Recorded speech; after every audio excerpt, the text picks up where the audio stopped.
Bismillahirrahmanirrahim. Assalamualaikum warahmatullahi wabarakatuh. Alhamdulillahirabbil alamin wassalatu wassalamu ala sayyidina Muhammad wa ala alihi wa sahbihi ajma'in. Subhanaka la ilma lana illa ma 'allamtana innaka antal alimul hakim. Rabbi shrah li sadri wa yassir li amri wahlul 'uqdatam min lisani yafqahu qawli. Allahumma aftah alaina hikmataka wa anshur alaina min khazaini rahmatika ya arhamar rahimin. Amin ya rabbal alamin. InsyaAllah hari ini kita sambung balik pembacaan kitab Fiqh Idaman Penuntut yang agak lama kita berehat, ya, sebab cuti raya pun memang sebulan sungguh, ya. Jadi kebetulan tajuk yang kita nak sambung hari ini tajuk yang agak ringan, jadi tak berat sangat, iaitulah berkenaan dengan sunat-sunat mandi hadas. Bukan mandi sunat, ya, sunat-sunat mandi hadas, ya. Baik. Sebelum kita sambung tentang sunat-sunat mandi hadas ni,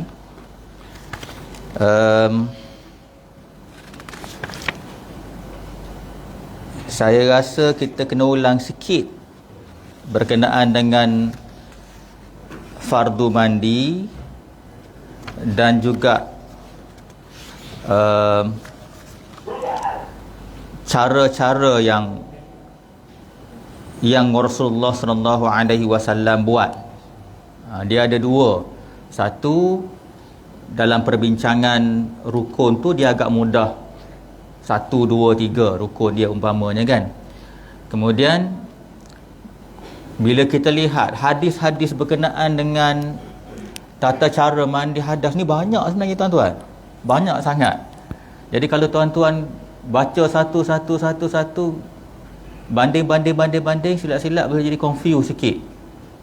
Sebab dia banyak dan semuanya hampir sahih, kebanyakannya sahih, ya. Jadi sebelum kita melihat sunat-sunat mandi hadas ni, apa yang saya perlu buat supaya kita tidak confuse, kita ulang sedikit berkenaan dengan rukun mandi hadas dan juga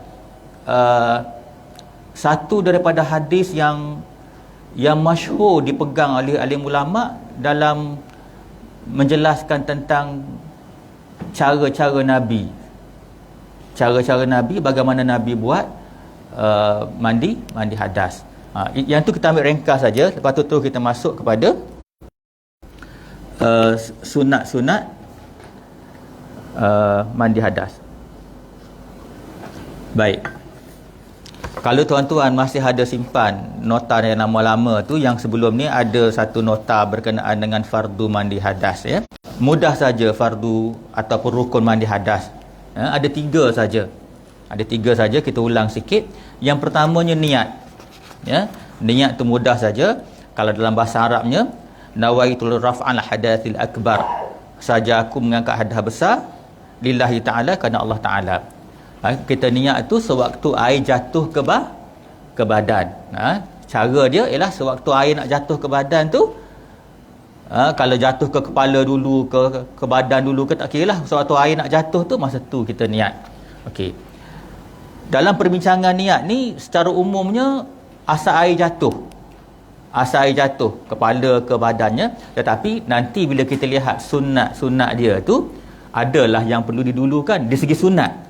Tapi dari segi rukun, sama ada air jatuh ke badan atau jatuh ke kepala, asal nak jatuh tu niat, maka dah sempurna satu. Kemudian yang keduanya kena menghilangkan najis. Menghilangkan najis ini dia ada 2 perbahasan, kalau tuan-tuan masih ingat, ya. 2 perbahasan. Yang pertamanya, dalam kes najis tu dia panggil najis aini. Najis tu ada, nampak warna dia di tangan atau di badan. Dalam kes tu tidak ada khilaf, kena basuh najis dululah. Yang keduanya, najis dia panggil najis hukmi. Najis hukmi ni dah tak ada, dah hilang dah ain dia, warna dah hilang dah. Tapi kita tahu benda tu kat situ dan tak sempat basuh lagi pun, benda tu ada kat situ, dah tak ada kesan langsung dah. Tu nama dia najis hukmi. Najis hukmi ni Dalam mazhab Syafi'i ada dua. Dalam mazhab Syafi'i ada dua fatwa. Yang pertamanya, mengikut Imam An-Nawawi, tak payah basuh, tu mandi. Dalam kes najis hukmi, najis yang dah tak ada kesan langsung dah. Yang keduanya, kalau ikut pandangan Imam Rafa'i, Imam Rafa'i, dia kata najis hukmi pun kena basuh juga. Jadi terpulanglah pada tuan-tuan dan puan-puan sekian, abang-abang, kakak-kakak. Tapi kalau saya dengan ambil jalan selamat, basuh, dah habis cerita. Sikit saja pun kan. Baik. Tapi nak ceritanya pendapat dalam perbahasan tu ada satu. Kemudian yang ketiganya, tadi rukun pertama, rukun kedua, rukun ketiga mandi. Nak suruh mandi tu sah. Rukun ketiga ni yang perlu kepada ketelitian. Iaitulah meratakan air ke seluruh kulit tanpa ada pengecualian. Tak boleh langsung ada kawasan-kawasan yang tak kena air. Kalau tak kena air, tak sah. Jadi ini benda yang sangat penting. Tiga saja rukun je, tapi yang ketiga ni sangat-sangat penting. Sehingga kan, kalau dalam mazhab Syafi'i kita ni, perempuan yang rambut dia tebal dan selalu pakai tocang atau pakai sanggul, yang memang kalau dia tak buka sanggul dia tu, air tak kena, ketika itu wajib dia buka. Wajib dia buka sanggul dia tu, maknanya mandi selepas buka. Walaupun kita tahu ada satu hadis, saya sebut hadis ni supaya tuan-tuan tak confuse. Ada satu hadis Nabi Muhammad sallallahu alaihi wasallam, iaitulah kisah Ummu Salamah. Ummu Salamah ni satu hari dia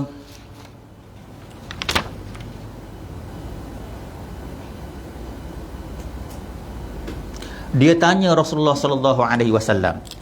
Ummu Salamah ni dia pakai sanggul, dia pakai sanggul lah. Dia tanya Rasulullah sallallahu alaihi wasallam, "Wahai Rasulullah," ringkas dia, "perlu dah aku buka sanggul ni?" Rasulullah kata tak payah. Dan hadis ni hadis sahih riwayat Muslim. Baik, kalau berdasarkan kepada hadis ni Rasulullah kata tak payah, maksudnya apakah yang Imam Syafi'i dan dalam mazhab Syafi'i kata kalau tak kena air kena buka sanggul tu salah? Tak, betul.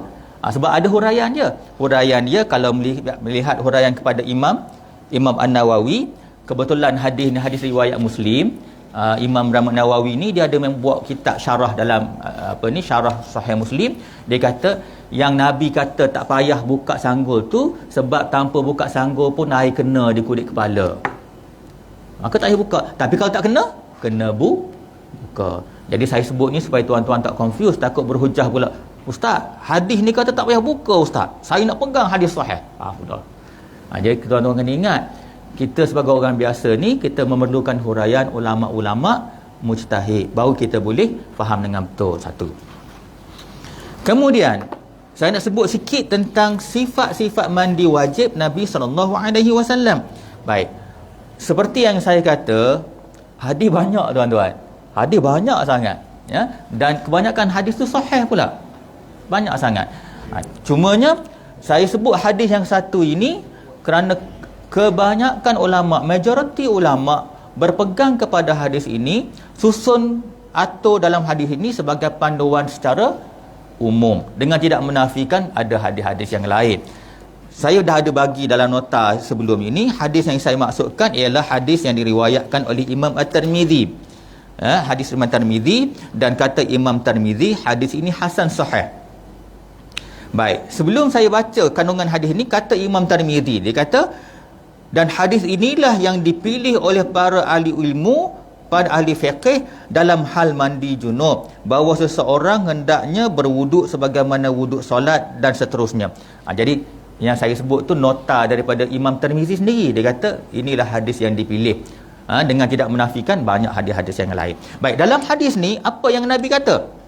Apa yang Nabi sebut? Secara ringkasnya Nabi kata, yang pertama, mulanya basuh tangan.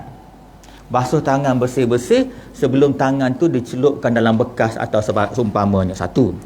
Kemudian lepas basuh tangan, langkah yang kedua, mencuci kemaluan. Mencuci bahagian-bahagian yang ada najis tu bagi bersih. Kemudian yang ketiga, baru berwuduk. Dan dalam hadis ni kata berwuduk sebagaimana wuduk solat. Saya ulang balik, yang pertama tadi basuh tangan, yang kedua cuci kemaluan, yang ketiga berwuduk sebagaimana wuduk solat. Kalau kita faham wuduk solat, maknanya daripada awal sampai akhir lah, sampai basuh kaki lah. Saya sebut benda ni, nanti tuan-tuan akan jumpa ada juga hadis-hadis yang sahih, riwayat Bukhari. Bila menjelaskan wuduk ini, dia perlambatkan basuh kaki tu sampai akhir sekali. Ada jumpa tak? Ada benda ni.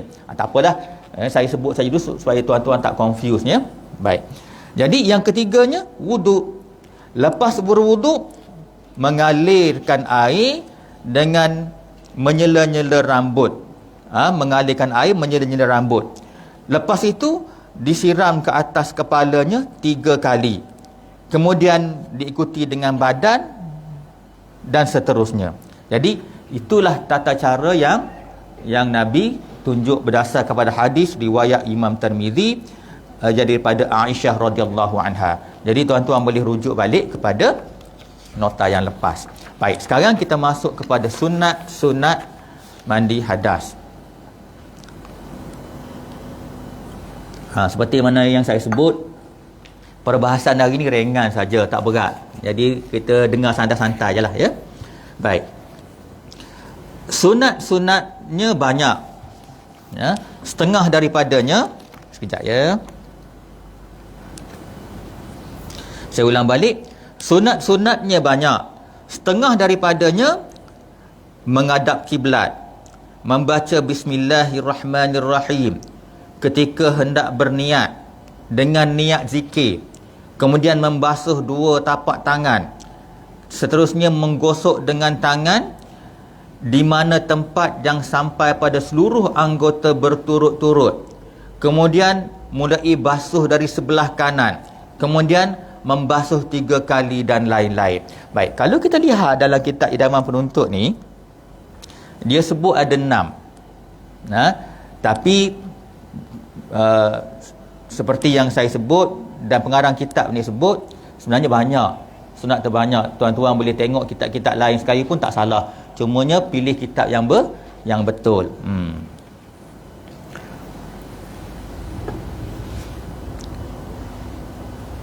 Okey, kita ulas sikit tentang menghadap kiblat. Menghadap kiblat. Baik, huraian yang saya sertakan dalam nota tuan-tuan tu saya petik daripada kitab Al-Mu'tamad. Kitab Al-Mu'tamad fi Al-Fiqh Asy-Syafi'i. Mana kitab Mu'tamad dalam fiqh mazhab Syafi'i. Baik, saya sebut sikit supaya tuan-tuan faham ya. Kitab Al-Mu'tamad ni sebenarnya agak istimewa ya. Dia ditulis oleh yang ada ni kitab terjemah dia. Harganya tak mahal. Saya beli 3 buah dalam 100 lebih. Maknanya satu tu dalam 30-40 ringgit je.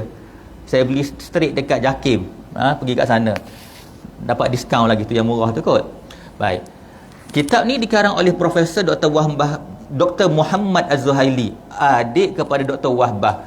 Maknanya ahli keluarga dia hebat dah. Ya? Ahli keluarga dia hebat. Mudah-mudahan keluarga kita pun hebat juga lah kan. Cucu-cucu kita sikit lagi. Baik. Yang saya kata dia istimewa, dia namakan kitab ni Al-Mu'tamad. Mu'tamad maksudnya kalau terjemah dari segi bahasa maksudnya putus. Mana dalam mazhab Syafi'i, dalam kitab ini dia memasukkan semua fatwa-fatwa yang sepakat dalam mazhab Syafi'i secara umum. Jadi maksudnya kalau tuan-tuan tengok kitab-kitab lain, walaupun dalam mazhab Syafi'i dia ada sedikit lebih kurang perbezaan. Dia ada gitulah, terutama dalam ranting-ranting tu. Tapi kitab ni dia satukan balik. Cumanya kalau orang tanya, betul ke maksud Al-Mu'tamad tu macam tu? Tapi dari segi betul istilahnya, maknanya Al-Mu'tamad ni ialah fatwa-fatwa yang sepakat di antara 2 kumpulan ulama besar dalam mazhab Syafi'i, iaitu Imam Rafi'i dengan Imam An-Nawawi. Itu yang tepatnya. Tapi secara umum orang kampung kata yang sepakat dalam mazhab Syafi'i lah. Baik. Dalam kitab ni dia sebut tentang yang pertamanya sunat dia ialah menghadap kiblat. Menghadap kiblat. Okey, saya baca. Perkara yang disunatkan dalam wuduk juga disunatkan dilakukan dalam mandi. Itu hujah dia. Benda yang sunat dalam wuduk juga sunat dalam mandi. Contohnya ialah menghadap kiblat. Contohnya membasuh secara berturut-turut serta membaca doa setelah wuduk. Dan saya masukkan si doa tu ialah yang kita duk baca tu lah. Asyhadu an la ilaha illallah wahdahu la syarikalah wa asyhadu anna Muhammadan abduhu wa rasuluh sampai habis. Maknanya baik. Dan menghadap kiblat sebagai sunat juga disebut dalam beberapa kitab lain dalam mazhab Syafi'i, di antaranya Fiqh Syafi'i Al-Muyassar yang ditulis oleh Dr. Wahab Az-Zuhaili sendiri, dan termasuk dalam kitab Mata'al Badri, kitab pondok yang lama tu tulis. Ini jadi hujah. Berdasarkan kepada hadis ini, disebabkan Nabi senantiasa menyebut Allah dalam setiap detik dan masa, maka dikiaskan dengan daripada hadis ini, nak setiap apa yang kita nak buat benda-benda yang baik, mulakan dengan bismillah. Termasuklah mandi pun benda yang baik. Cumanya kena niat zikir. Sebab bismillah ni ayat Quran. Orang yang ada hadas tak boleh baca Quran. Jadi niat zikir boleh. Kalau dalam bilik air macam mana ustaz? Bilik air saya bercampur dengan toilet. So baca dalam hati. Sebab dalam toilet tak boleh baca benda-benda yang suci. Baca dalam hati boleh. Ketiga, membasuh dua tapak tangan. Hadis Nabi SAW dari Maimunah radhiyallahu anha. Aku menyediakan air mandi untuk Rasulullah SAW. Beliau telah menuangkan air pada kedua tangannya dan mencuci keduanya dua kali atau tiga kali. Jadi hadis ni riwayat Bukhari. Daripada Maimunah, dia kata Nabi tuang pada tangan kanan, cuci keduanya dua kali atau tiga kali. Satu. Kemudian sunat yang seterusnya, menggosok dengan tangan di mana tempat yang sampai pada seluruh anggota berturut-turut. Saya tak sertakan ulasan sebab ada hadis-hadis yang dalam hadis tu merangkumi banyak perkara. Jadi saya letak kat bawah, ya. Nanti kita bincang kat bawah. Maksudnya termasuk sunnah ialah menggosok dengan tangan pada badan kita, di seluruh anggota kita bagi bersih. Itu sunat juga, disunat juga. Tapi macam mana kalau gosok pada tempat yang tak kena air? Contoh, kita nampak kesan cat. Katakanlah siang hari kita pergi mengecat rumah. Cat pula cat yang jenis cat minyak. Cat minyak kan dia lekat kan. Jadi cat minyak tak kena air. Ketika itu gosok tu menjadi wajib. Sebab kalau tak kena air tak sah. Dalam kes gosok yang sunat ni, maknanya memang dah kena air, cumanya nak gosok, nak bagi rata, nak bagi lebih sempurna. Kemudian yang kelima, membasuh dari sebelah kanan dan membasuh 3 kali, juga sunat.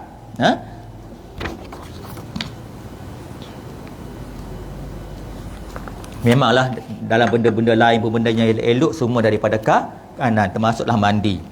Mudah basuh dari sebelah kanan dan membasuh 3 kali. Sunnah juga. Baik. Yang tambahan ni saya petik daripada kitab Al-Mu'tamad yang saya tunjuk tadi.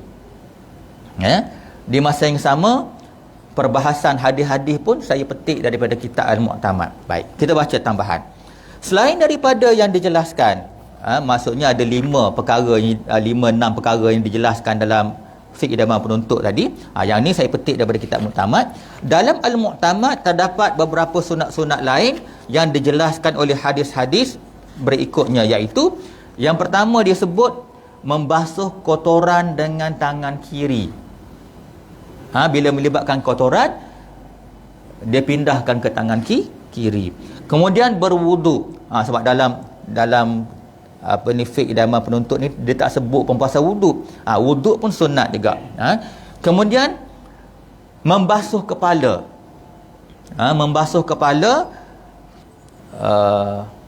Kemudian melakukan yang sunat dalam wuduk seperti menghadap kiblat. Kemudian perkara-perkara sunat pada perempuan. Yang terakhir itu khas untuk orang perempuan, ada yang sunnah untuk dia.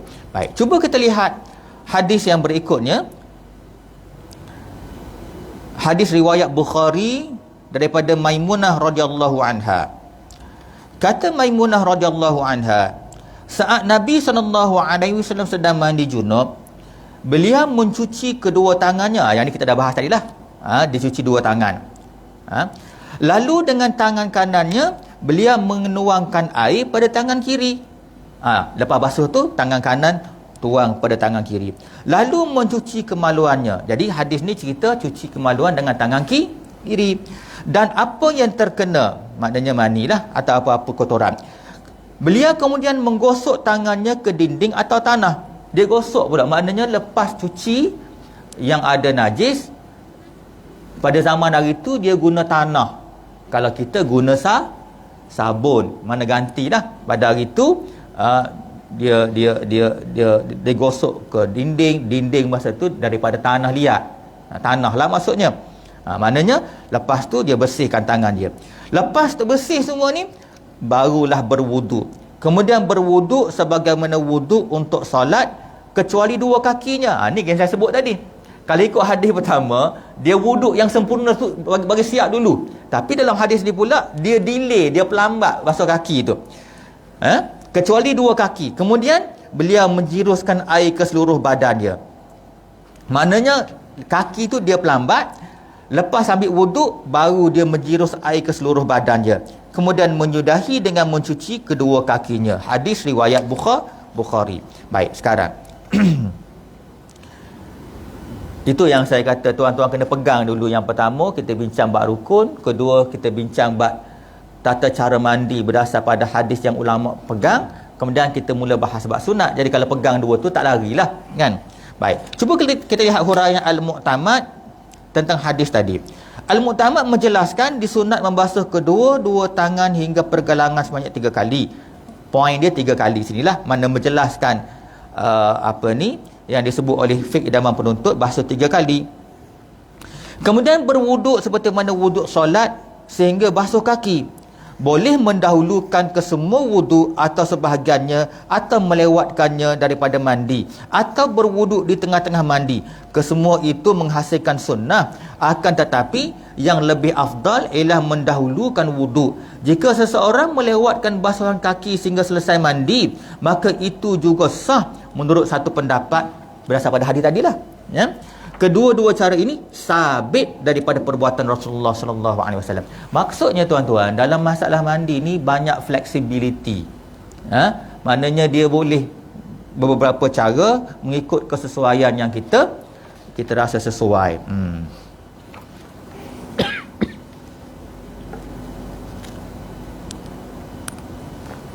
Baik, satu lagi hadis. Hadis Nabi daripada Aisyah radhiyallahu anha, jika salah seorang dari kami mengalami haid, maka ia mengambil air dari kedua tangannya dan disiram ke atas kepala, lalu mengambil air dengan tangannya dan disiramkan ke bahagian badan sebelah kanan, lalu kembali mengambil air dengan tangannya yang lain dan menyiramnya ke sebahagian sebelah kiri. Baik, ni cerita ni tambahan hadis untuk menyempurnakan lagi sunat-sunat yang ada dalam mandi hadas. Baik, jika salah seorang daripada kami mengalami haid, maknanya perlu mandilah, maka Nabi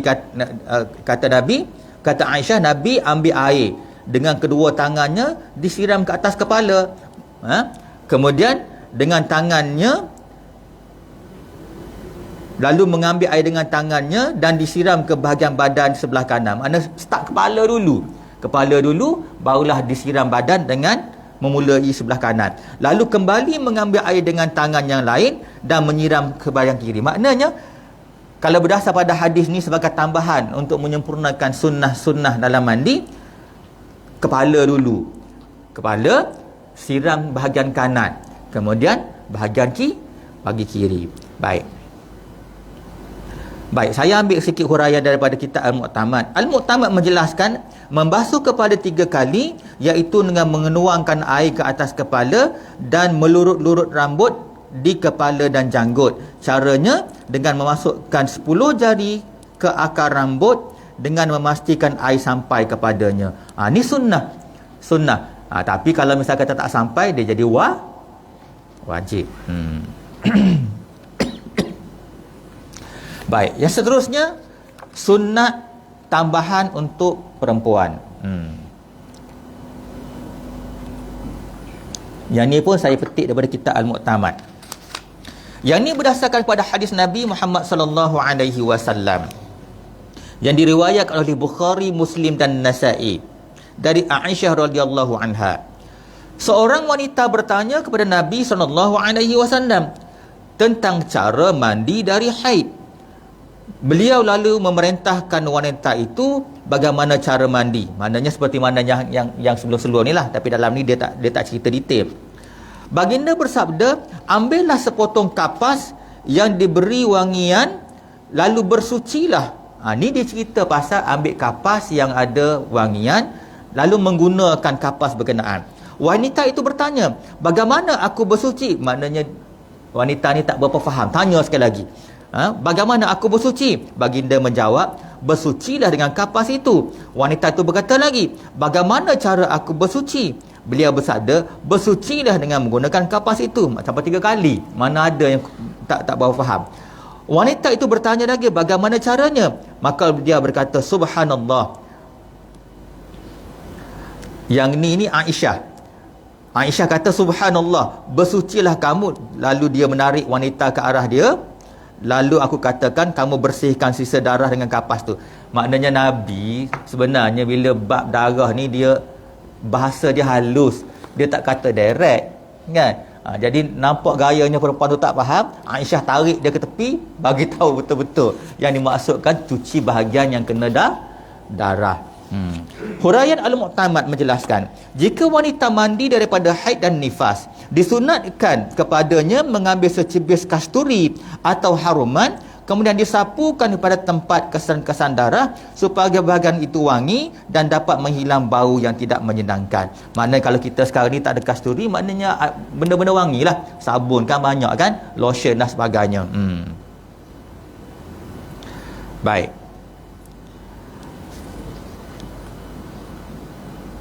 Baik, sekarang ni kita masuk kepada suatu benda yang dijelaskan dalam fiqh idaman penuntut tu. Bahagian bawah tu kata kitab fiqh idaman penuntut disebut dalam Iqna' Bujairimi. Iqna' Bujairimi ni syarah pada kitab Iqna', ya. Kitab Arab. Tak saya 5 jilid, tak salah saya. Dalam kitab Bujairimi Iqna' ni, orang yang berhadas harus mandi bertelanjang dalam tempat yang berlindung, dalam bilik air, atau di hadapan orang yang harus menengok auratnya. Tetapi kalau memakan kain basahan, lebih baik, lebih afdal katanya. Baik, kata pengarang kitab kita ni, Tuan Guru Haji Abdul Ghani bin Haji Yahya, dia kata, pada pendapat saya, Tuan Haji Abdul Ghani ni sebenarnya orang alim sangat. Kalau tuan-tuan baca susul galur dia punya biografi dia bukan orang sebarang, bukan orang sebarang. Dia kata, pada pendapat saya, jika mandi dalam bilik air bertelanjang lebih afdal kerana menjimatkan air, terutamanya jika tidak banyak air dan senang hendak meratakan air itu ke seluruh badan. Okey, sekarang kita nak ulas tentang perkara ni. Bila kita baca ni, terdapat anjuran mandi tanpa pakaian dalam tempat yang berlindung. Satu. Kemudian kalau lihat kitab Bujairimi Iqna', dia sebut tapi tetap mengatakan menggunakan basahan lebih afdal. Baik, untuk huraian ni saya letak huraian nombor 7 tu, ya. 7 kepada ulasan. Baik, bila kita nak faham benda ni, kita kembali kepada hukum asal aurat. Aurat dalam khalwat. Saya tak bincang panjang lah. Kita bincang aurat dalam khalwat. Khalwat ni maksudnya aurat dalam duduk dalam keadaan seorang diri. Baik, ya? Baik, kita baca. Aurat perempuan ketika khalwat, mana ketika seorang. Ketika khalwat, makruh antara pusat dan lutut kecuali hajat. Hukum dia makruh buka ketika seorang-seorang. Ya? Ketika maknanya yang makruh tu antara pusat dengan lutut. Nanti bila kita lihat orang lelaki dia lain. Orang lelaki alat dia depan dan belakang, kubur dan dubur saja. Orang perempuan antara pusat dengan lutut. Baik, kita baca. Profesor Dr. Wahbah Az-Zuhaili menjelaskan. Yang ini saya petik daripada kitab Fiqhul Islam wa Adillatuhu. Dia menjelaskan kenapa makruh. Ni dia nak ulas kenapa makruh. Kata Dr. Wahbah, tidak boleh telanjang di tempat yang sepi. Ini berdasarkan kepada hadis-hadis yang berikut. Okey, saya letak nota tu. Dr. Wahbah, nota 83, Fiqhul Islam, jilid pertama, muka surat 625. Baik. Kata Dr. Wahbah, tak boleh telanjang di tempat yang sepi. Ini berasal pada hadis-hadis yang berikut. Yang pertama, hadis Nabi SAW dari Bahs bin Hakim, dari ayahnya, dari datuknya. Aku bertanya, aurat ketika sendirian? Rasulullah SAW menjawab, kepada Allah Ta'ala lebih utama untuk malu. Satu. Jadi maksud, dengan tidak menafikan ada hadis yang seolah-olah memberi isyarat boleh, kan? Tapi kita akan lihat juga hadis tu, tapi ada hadis yang menyebut tentang aib, aib dengan Allah Subhanahu wa taala sendiri. Dan hadis ini riwayat Imam Tirmizi, Abu Daud, Ibnu Majah dan Ahmad, dan hadis ini hasan. Hadis kedua daripada Nabi SAW dari Ibnu Umar. Nabi SAW ni nak cerita kenapa makruh. Kenapa makruh, makruh tidak haram tapi makruh, Dari Ibnu Umar, Nabi SAW bersabda, janganlah kamu bertelanjang, sesungguhnya bersama-sama kamu ada apa? Malaikat yang tidak terpisah dari kamu kecuali ketika membuang air dan ketika seorang lelaki berhubungan badan dengan isterinya. Ada malaikat. Malaikat ni dia tetap ada dengan kita kecuali masa buang air dan masa bersama dengan isteri. Maka malulah kepada mereka dan hormatilah mereka. Hadis riwayat Imam Tirmizi. Saya letak nota kaki ke bawah ni. Hadis ni ulama khilaf. Ada ulama kata hasan, ada ulama kata dhaif ringan. Baik. Jadi itu dasar dia kenapa makruh. Walaupun duduk seorang-seorang tanpa pakaian tak boleh. Maknanya sekurang-kurang kena tutup pada perempuan antara pusat dengan lutut. Baik, Imam Bukhari menyatakan, ni pun saya petik daripada Fiqhul Islam wa Adillatuhu. Imam Bukhari kata bahawa bertelanjang ketika mandi hukumnya mubah. Ada yang pegang ni, kata Imam Bukhari. Hal ini berdasar pada kisah Nabi Musa dan Nabi Ayub. Tuan-tuan tahu cerita Nabi Musa kan? Kisah Nabi Musa ni dia ringkas-ringkas saya cerita. Satu hari Nabi Musa ni dia di kalangan kawan-kawan dia ni pemalu. Orang tak pernah nampak dia mandi depan orang.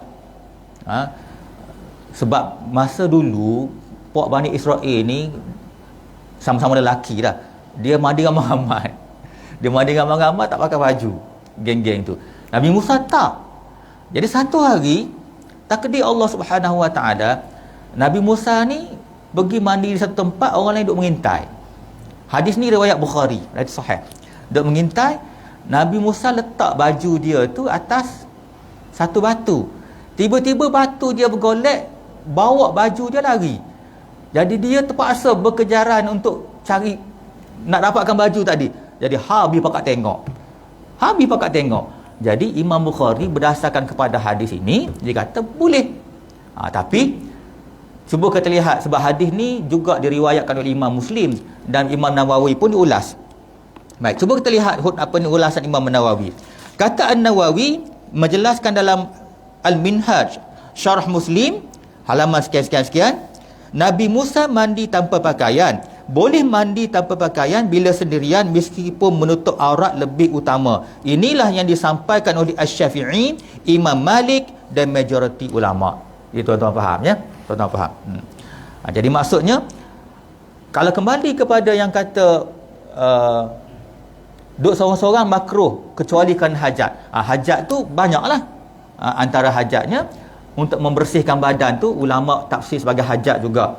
Kadang-kadang dengan apa ni tanpa pakaian lebih mudah. Itu bergantung kepada tafsiran hajat tadilah. Satu. Kemudian aurat perempuan dengan suami. Profesor Dr. Wahab Az-Zuhaili menjelaskan dalam mazhab Syafi'i, halal melihat dan memegang dari kepala hinggalah kaki ketika masih hidup, kerana kalau menggauli saja telah dihalalkan, apalagi memegang dan melihatnya. Namun makruh melihat kemaluan tanpa hajat. Aurat lelaki ketika khaluat. Ketika khaluat makruh kedua kubur dan tubuhnya kecuali kerana hajat. Dalilnya seperti perempuan khaluat. Dengan isteri makruh melihat kemaluan tanpa hajat. Jadi bila kita baca yang ni, dia menjawab secara keseluruhannya, menjawab isu mandi tanpa pakaian.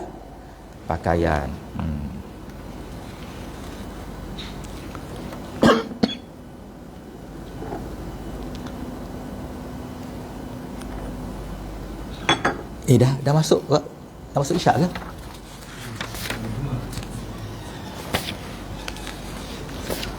Saya rasa sedang molek kita berhenti tak? Okey. Oleh kerana kita bab fiqh, saya buka sedikit masa, takut ada soalan-soalan yang nak tanya, boleh tanya insya-Allah. Mana kuliah akan datang, kita akan fokus kepada bentuk-bentuk mandi sunat. Ada soalan?